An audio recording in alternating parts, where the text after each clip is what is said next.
सत साहिब सतगुरु कबीर साहिब का अवतरण। पहले हमने गरीब साहिब का अवतरण बताया, अब हम कबीर साहिब के अवतरण के बारे में बता रहे हैं। संसार परमात्मा की विचित्र लीला स्थली है। संसार क्यों और किस लिए है, यह समझ पाना मानव बुद्धि के परे है। ये सच भी है। जग विचित्रताओं, विषमताओं एवं विशेषताओं से भरा है। इसमें विष भी है और अमृत भी है।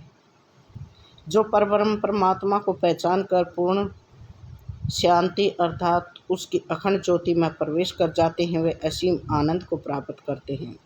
उनके लिए संपूर्ण संसार सुख रूप और आनंद रूप है, और जो आशा तृष्णा एवं वासना के भंवर में फंसे हुए हैं, उनके लिए ये संसार दुख और पीड़ा है। अज्ञान के अंधकार में भटक रहे मानव मात्र को ज्ञान का रास्ता दिखाने के लिए ही सतगुरु कबीर साहिब इस असार संसार में अवतरित हुए थे।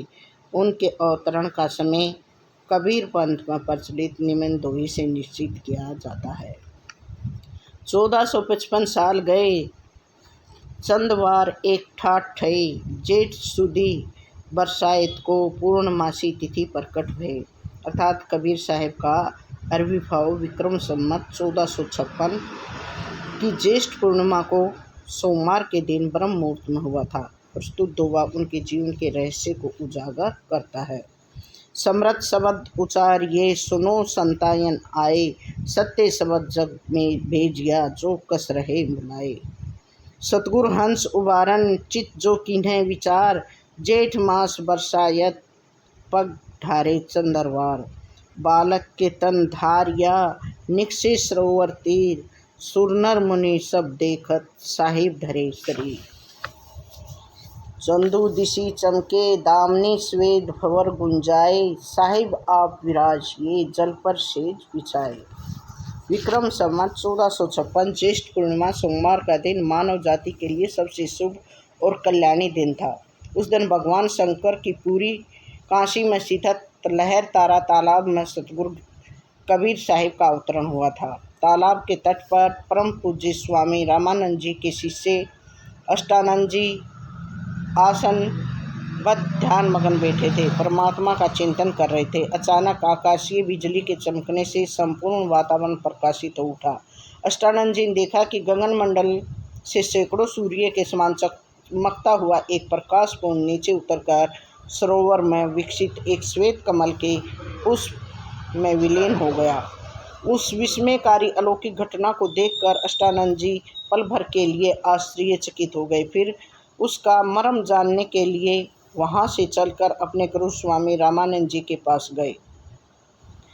उनसे प्रकाश पुंज के गगन मंडल से उतरकर कमल के पुष्प में विलीन होने की बात बताई, जिसे सुनकर स्वामी रामानंद जी ने खुश होकर गदगद वाणी में कहा कि प्रकाश पुंज का आकाश से उतरकर कमल के पुष्प में विलीन हो जाना जरूर परमात्मा का कोई चमत्कार है, जो बहुत जल्द ही संसार के सामने प्रकट हो जाएगा। आखिर में यही हुआ। कमल के पुष्प पर विलीन हुआ प्रकाश पुंज बालक का रूप धारण करके सतगुरु कबीर के नाम से जगत प्रसिद्ध हुआ। इस सत्य को परम संत गरीबदास जी ने अपनी वाणी में निम्न प्रकार से वर्णन किया है। गरीब गगन मंडल से उतरे सतगुरु पुरुष कबीर, जल जमाही पोडन किए दो दीनन के पीर।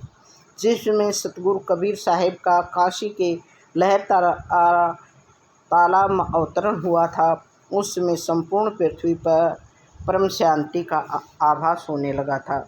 उसी शुभ दिन से काशीपुरी में रहने वाले नीरू नामक एक जुल्हाया अपनी धर्मपत्नी नीमा का गौना कराकर ससुराल मडुआ डीड ग्राम से अपने निवास स्थान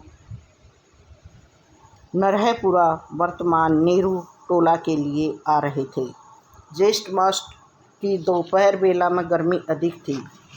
थोड़ी देर विश्राम करने की इच्छा से नीरू ने अपनी पत्नी नीमा को पालकी को सरोवर के तट पर सघन वृक्षों की छाया में रखवा दिया।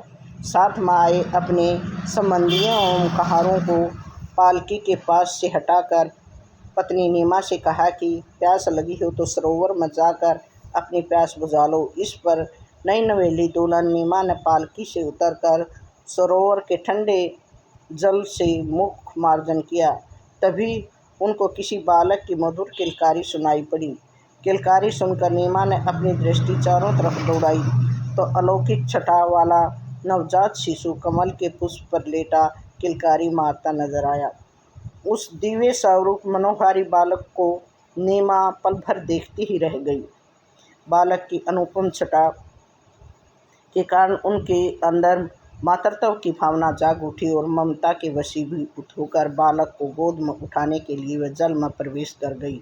लेकिन वह जैसे ही बालक के पास पहुंची, बालक पुष्प से गायब होकर ऊपर आकाश में किलकारी लेता नजर आया। इस पर नीमा चौंक उठी और जल से बाहर आने को हुई।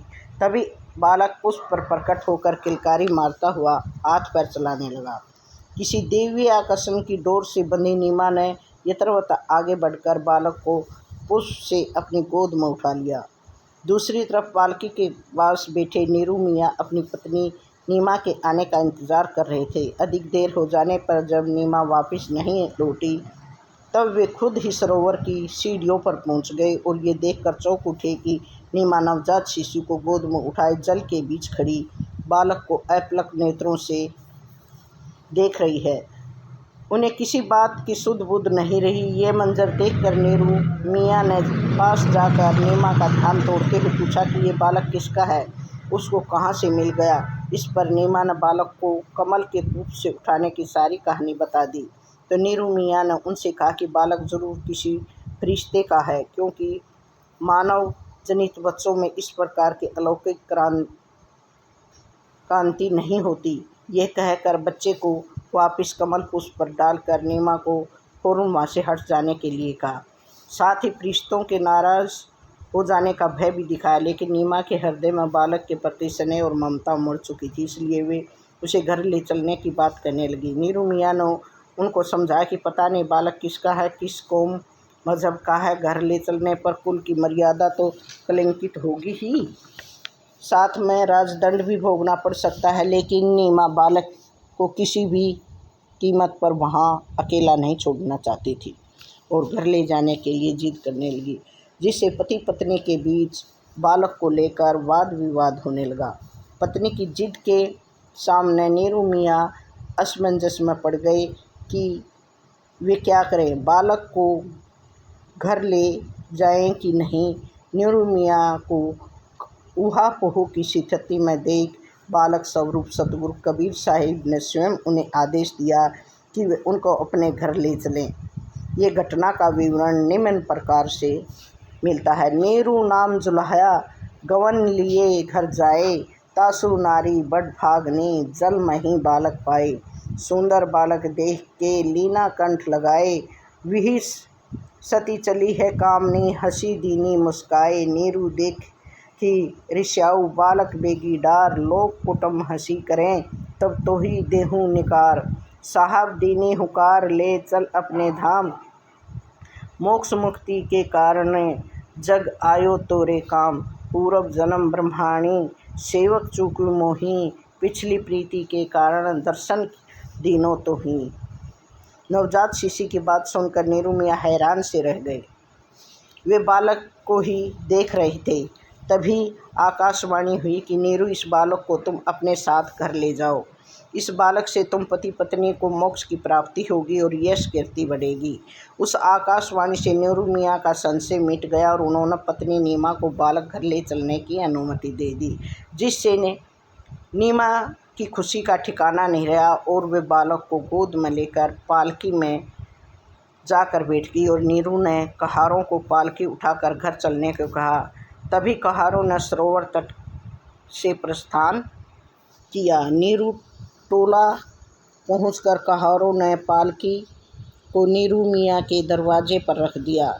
नई बहुरिया को देखने के लिए संबंधियों और मोहल्ले की औरतों ने आकर पालकी का पट खोल दिया और नीमा को गोद में नवजात शिशु को देखकर सभी औरतें चौंक कर पीछे हट गई और आपस में कानाफूसी करने लगी।